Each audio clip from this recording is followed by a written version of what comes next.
Boa noite. Oi, Bruna, boa Vamos noite. esperar um pouquinho o pessoal entrar. Sim, Já manda o aviãozinho aí pro amigo.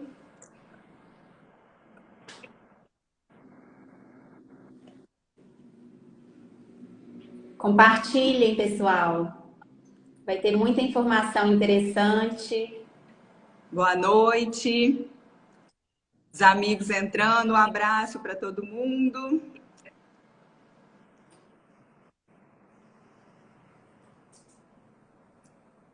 Aí, Muito bom. aguardar mais uns minutinhos para todo mundo entrar. Sim. Boa noite, Natália, Renata. Marcela, Marcela isso. está aí apoiando.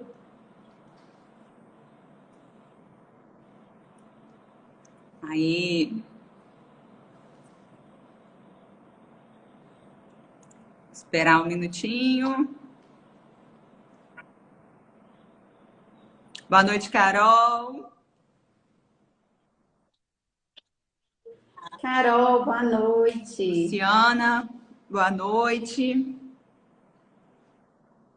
Muita gente querida entrando aí para participar com a gente.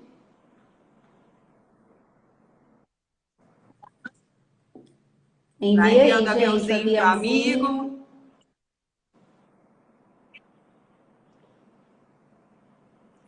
Boa noite, pessoal. Só estamos esperando um pouquinho para o pessoal entrar, para a gente começar com as informações muito importantes. Boa noite, Gerlano.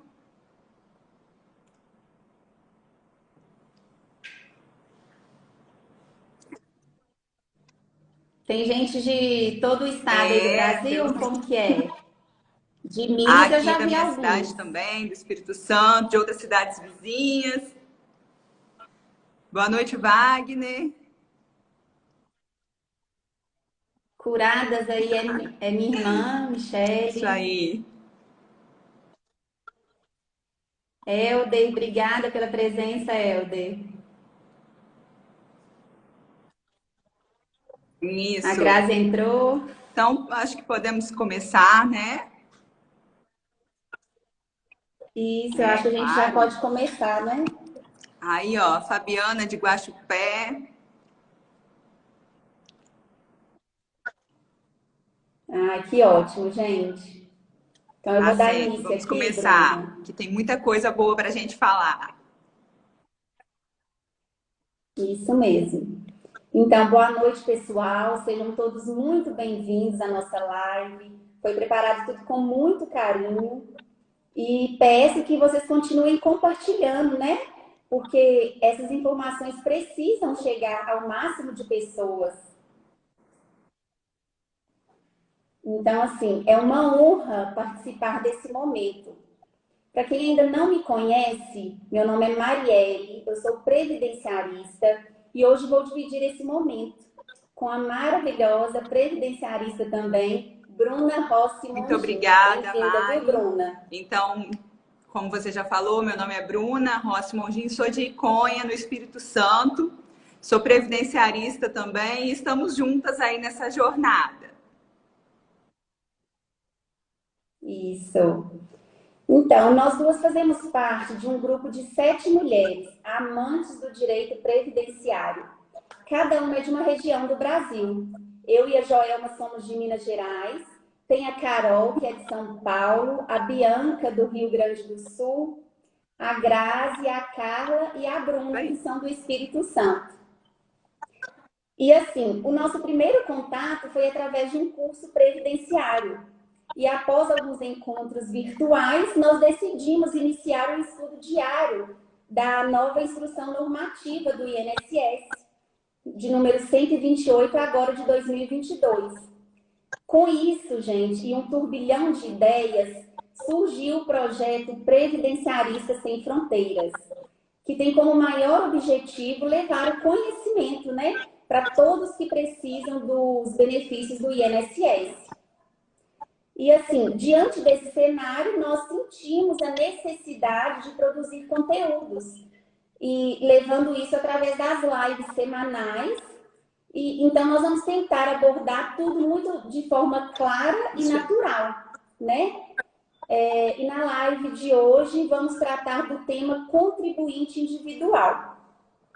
Para começar a falar dessa categoria do contribuinte individual, na prática diária eu percebo, como previdenciarista, que existe uma nobre dificuldade em entender a diferença entre duas categorias.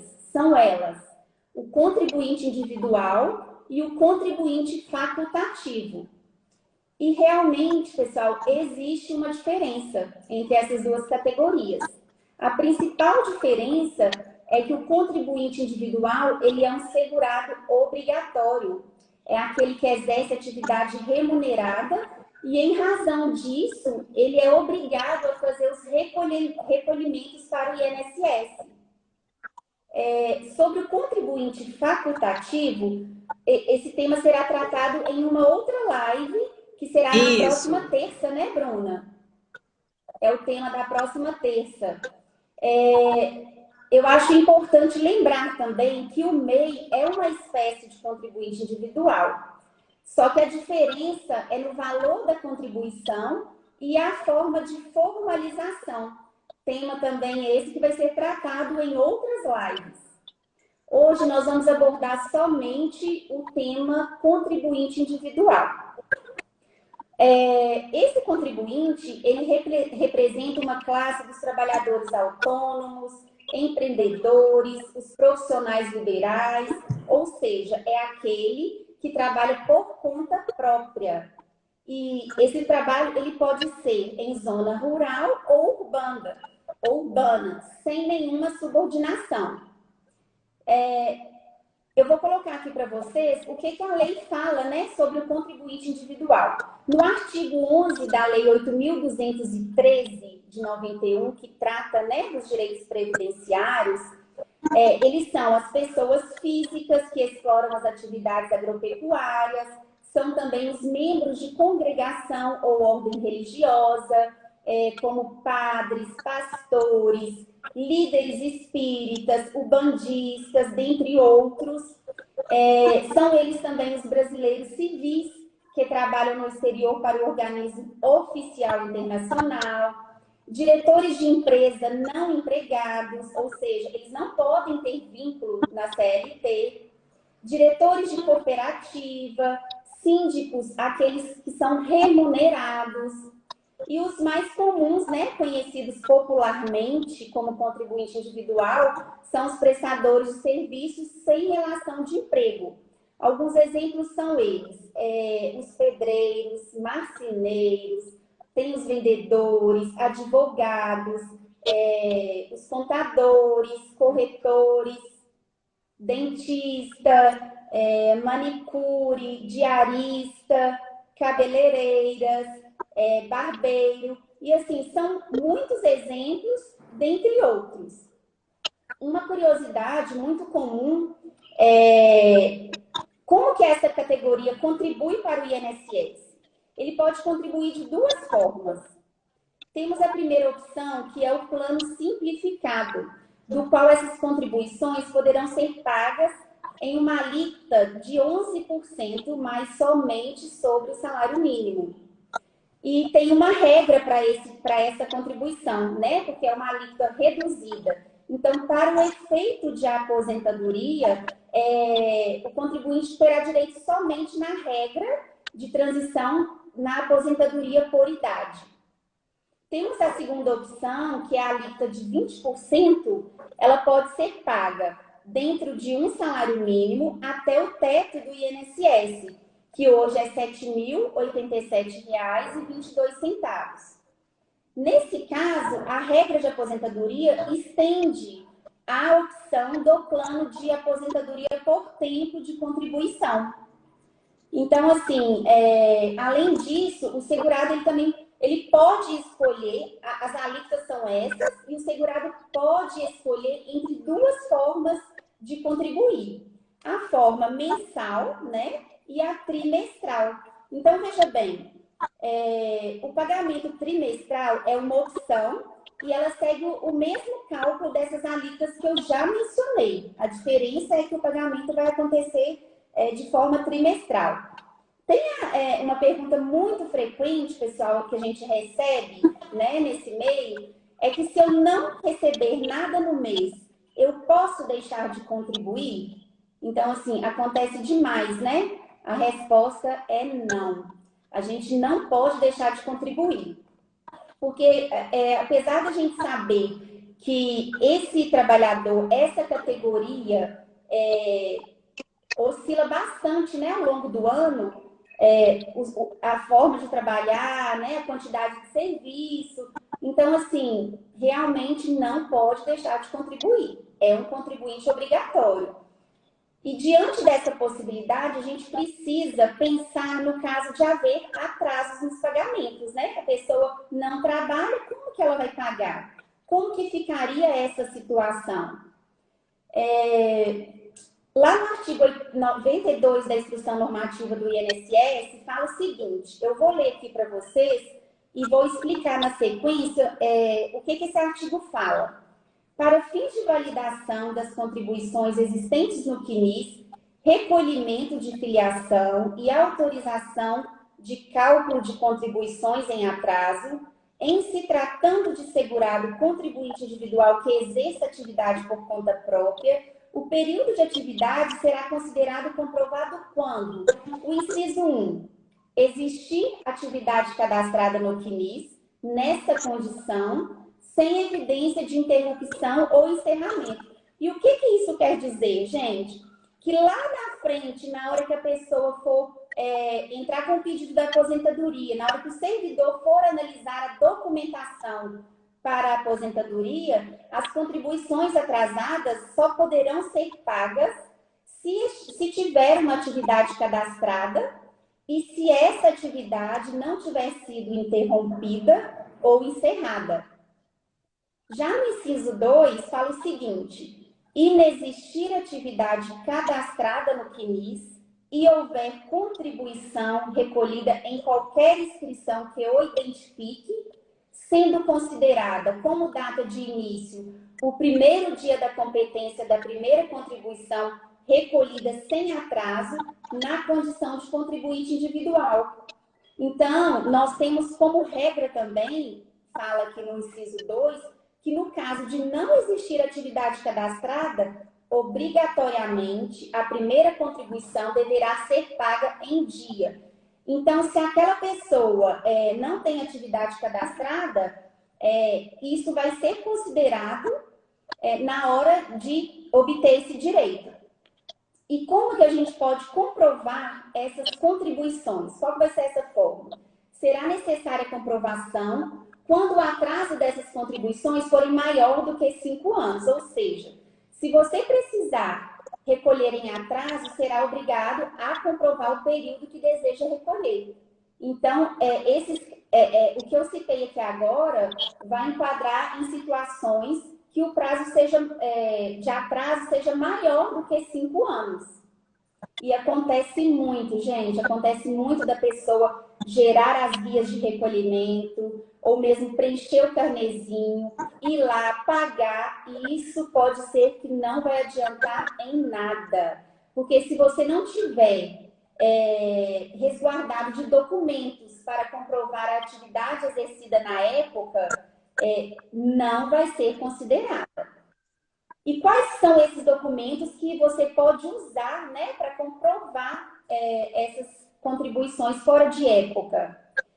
A gente tem alguns exemplos que são os comprovantes de pagamento de serviços prestados, como recibos, o recibinho comum mesmo, manual que a gente entrega, né, quando a gente recebe um pagamento, imposto de renda, inscrição da atividade na prefeitura, é muito comum também os profissionais autônomos fazer essa inscrição, A certidão de nascimento, né, no caso de ter filho, porque é muito comum ser citado na certidão de nascimento a profissão dos pais. Então, isso vai estar declarado lá.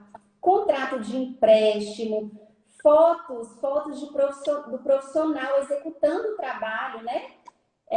Dentre vários outros documentos, eu falei aqui alguns dos mais importantes. E por fim, pessoal, eu gostaria de esclarecer o quanto é importante, né, você passar essa informação para todos, para o maior número de pessoas, a importância de resguardar o direito, procurando a ajuda sempre de um especialista na área previdenciária. Por quê? Isso, no futuro, pode fazer total diferença, evitando, assim, surpresas e possíveis prejuízos financeiros. Agora eu passo a palavra para a Bruna. Bruna, pode dar continuidade, ela vai abordar sobre os direitos do contribuinte individual. Obrigada, Mari. Tá com você, viu? Então, a Mari falou sobre quem são os contribuintes individuais, citou vários exemplos, falou sobre os planos de contribuição, falou também sobre a comprovação da atividade. E para que tudo isso? Para que direitos eu vou buscar como contribuinte individual? Então, a gente vai falar um pouquinho agora sobre esses direitos previdenciários que o contribuinte individual pode ter. Mas antes de falar claramente dos direitos do contribuinte individual, vamos fazer um apanhado de forma geral, bem resumida, sobre quais os benefícios previdenciários, os direitos previdenciários que estariam disponíveis. Né? A gente tem a aposentadoria por tempo de contribuição, que, em regra geral, a urbana, né? Homem tem que ter 35 anos de contribuição, mulher 30, ressalvado aqueles requisitos que a emenda constitucional número 103 trouxe em relação à reforma da Previdência, mas, né, tem as regras de transição, mas, em suma, é ter um tempo mínimo de contribuição. A aposentadoria por idade urbana, que é ter o tempo mínimo de 15 anos de contribuição, homem ter 65 anos e mulher ter 62, sendo que nesse ano de 2022, pela regra de transição, a mulher tem que ter 61,5, mas aí tem os requisitos lá para ser cumprido. Estou mencionando os benefícios que são inerentes ao INSS. Aposentadoria por invalidez, antiga aposentadoria por invalidez, que agora, após reforma, foi chamada de aposentadoria por incapacidade permanente, que é quando o trabalhador está incapacitado para o trabalho e é assim considerado através de perícia médica. A pensão por morte, seja urbana ou rural, que é paga aos dependentes do trabalhador segurado. Temos também o salário maternidade, que é pago em razão de nascimento de filho, aborto não criminoso, adoção ou guarda judicial para fins de adoção. Temos o antigo auxílio-doença, que é agora chamado, né, auxílio incapacidade temporária, quando o segurado ele é considerado, através da perícia médica, como incapacitado temporariamente para exercer suas funções em razão de uma doença ou de um acidente. E lembrando aí que no caso do contribuinte individual, já vou só dar uma palhinha aí, o auxílio-doença, ele não é como no caso do empregado, que os 15 primeiros dias é pela empresa e depois que é pelo INSS. No caso do contribuinte individual, como ele não tem um vínculo empregatício, já por todo o período, né? Nós temos também benefício vinculado ao INSS, que é o salário família, inerente ao segurado empregado, com filhos menores de 14 anos e que o segurado seja de baixa renda. O auxílio reclusão, que é pago aos dependentes do segurado recluso em regime fechado, e o auxílio acidente, que é um benefício de caráter indenizatório pago ao segurado que fica com sequela em razão do acidente. Ok, falamos aí dos benefícios, mas desses todos que eu citei, quais que o contribuinte individual tem direito? Eu já dei a entender aí que o auxílio-doença, o contribuinte individual tem direito. Mas vai depender de acordo com o plano que ele contribui. Aqueles 2 planos que a Mari mencionou no início da fala dela. O plano normal, que é o que a gente chama da alíquota de 20%, dentre o piso e o teto do INSS, né? O piso é o salário mínimo e o teto é o valor de R$ 7.087. Então, se for nesse plano, o segurado vai ter direito a quais benefícios? Ele vai ter direito à aposentadoria por tempo de contribuição, aposentadoria por idade, aposentadoria por invalidez, pensão por morte, salário maternidade, auxílio doença ou auxílio incapacidade temporária e o auxílio reclusão.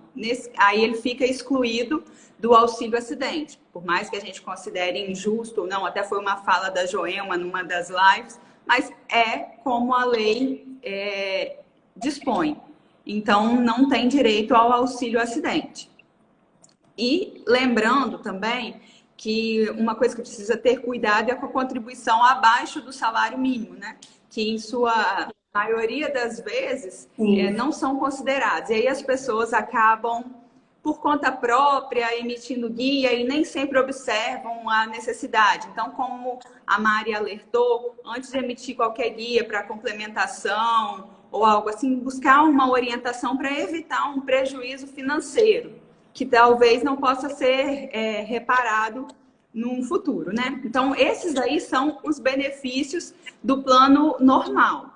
Agora, o plano simplificado, que é aquele da alíquota de 11% sobre o salário mínimo, ele não garante a aposentadoria por tempo de contribuição, somente a aposentadoria por idade, que é aquela, né, de um salário mínimo.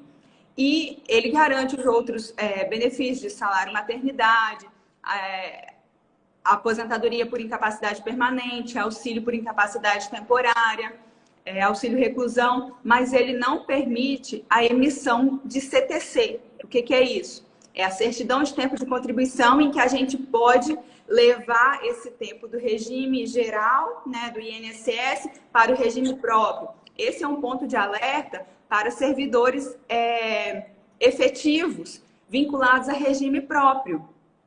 Porque o que acontece? Às vezes, né, eles contribuem nos dois regimes e sem saber, sem ter informação, contribui com o regime no plano simplificado de 11% e depois quer pegar esse tempo, desde que ele não seja concomitante, né, com o tempo do regime próprio, quer pegar esse tempo para averbar no regime próprio.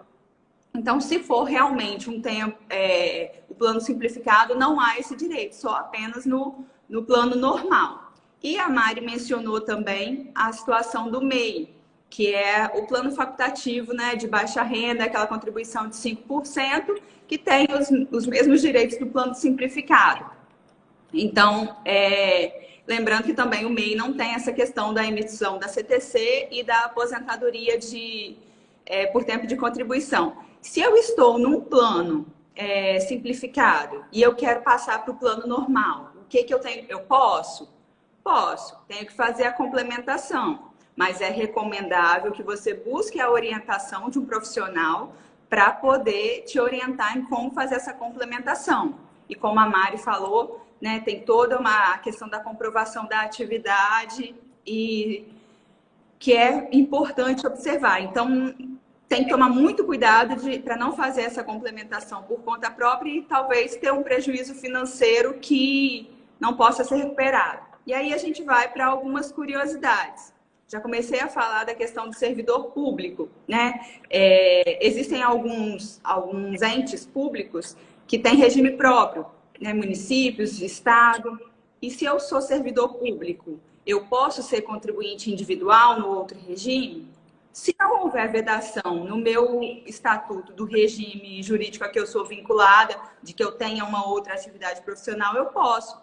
Eu posso ter um cargo administrativo como servidora efetiva e exercer uma atividade como contribuinte individual, se eu sou uma artesã, se eu sou uma confeiteira, né? Eu posso ter essa outra atividade como complementação de renda, eu posso ter, se não houver a vedação no meu regime jurídico. Uma outra curiosidade é que os conselheiros tutelares também, num tempo, eles eram considerados contribuintes individuais, porque tinha aquela questão que não recebia remuneração, alguns municípios pagavam, então quando eles recebiam remuneração, eles poderiam ser configurados. Só que depois da Lei 12.696, de 2012, que veio trazendo os direitos trabalhistas dos conselheiros tutelares, então acabou com essa situação dele ser contribuinte individual, agora é segurado especial, né, como empregado. E também a questão do transportador autônomo, ou né, o caminhoneiro autônomo. Ele também é recomendável que ele recolha como contribuinte individual, para garantir, né, a possibilidade de ter benefícios previdenciários quando ele precisar. E, como o Mário falou, os ministros de confissão religiosa, é interessante a gente observar isso, porque a gente só acha que é uma função social, né, do padre, do pastor, e, na verdade, eles também precisam ser segurados do INSS, porque eles também estão sujeitos aos eventos, né, da vida, a sofrer um acidente, uma doença, e precisam estar amparados nesses momentos. Então, é interessante, né, que eles também observem em relação a isso, a sua filiação no INSS dessa forma, como contribuinte individual. E a gente sabe que tem tantas, né, profissões, como a Mari citou o exemplo, que devem observar isso. Às vezes as pessoas se acham jovens ou acham que é muito difícil, muito trabalho para poder se preocupar com isso, e num momento que realmente necessita do benefício previdenciário, acaba não tendo direito por não ter a contribuição, por ter feito essa contribuição de forma errada. Então, tem que observar isso, porque o contribuinte individual, ele já atua, né, de uma forma, como que a gente vai dizer, autônoma. Então, ele pode, sim, ter os benefícios previdenciários, desde que ele tenha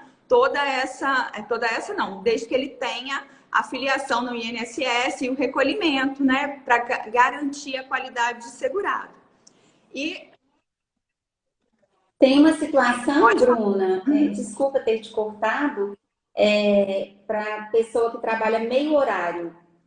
Geralmente, essa pessoa que trabalha meio horário, a contribuição dela vai ser referente ao tempo trabalhado, né? Então, assim, pessoas que fazem trabalho intermitente, acontece bastante. E a partir da reforma da Previdência, né, que aconteceu em novembro de 2019, muita gente não tem essa informação, que a pessoa, para somar a carência ao tempo de contribuição, ela vai precisar fazer o complemento. Compete a ela, né? Fazer essa complementação. Compete a ela, e é justamente assim, o interesse dessa live, o interesse do projeto Previdenciarista Sem Fronteiras é levar a informação de forma clara e objetiva a quem precisa, porque a gente identifica que as pessoas não têm o acesso à informação e muitas vezes naquele momento de dor, né, perdeu um ente querido, eu vou ter direito à pensão, não, peraí, ele não tinha qualidade de segurado, tá doente, sofreu um acidente, então assim, a gente busca da forma mais clara, sem nenhuma pretensão, sem nenhum orgulho, apenas para repassar as informações para que as pessoas possam ter o acesso a ela. E o que eu tinha para falar era essa, né? Se a gente for falar sobre contribuinte individual, a gente ficaria aqui por lives e lives, porque existem, né, muitas situações do dia a dia. Alguém perguntou aqui, a Veiga, quantos anos tem que pagar? Aí é o que eu falei lá no início, depende do benefício. Se for como contribuinte individual no plano simplificado, só tem direito à aposentadoria por idade. Então, tem que ter pelo menos 15 anos de contribuição, né? E aí observar a idade mínima. Homem, 65 e mulher, no ano de 2022, é 61,5. A partir de janeiro de 2023, serão 62 anos, né? E se for... E para quem vai ingressar agora, né, vai iniciar agora as contribuições, no caso de homem, a contribuição passa a ser 20 anos. Pela regra, né, nova da reforma. E no mais, o que a gente tem a falar, o que eu tenho a falar é agradecer a todo mundo que acompanhou aqui, dizer que estamos à disposição, a live vai ficar gravada, então depois pode mandar, né, para o amigo, para poder ele assistir também, e agradecer a todo mundo que acompanhou e participou aqui com a gente. E agradecer em especial, né, as previdenciaristas por essa oportunidade da gente estar nesse projeto levando informação a quem precisa. É isso mesmo. Eu também gostaria de agradecer, né, a presença de quem esteve aí conosco durante essa apresentação. E compartilhem, gente, com o máximo de pessoas que vocês conseguirem, porque a nossa intenção é justamente levar conhecimento. A gente vai tratar sempre de assuntos resumidos, para não haver muita Isso. confusão, né, Bruna? Para não chegar muita informação.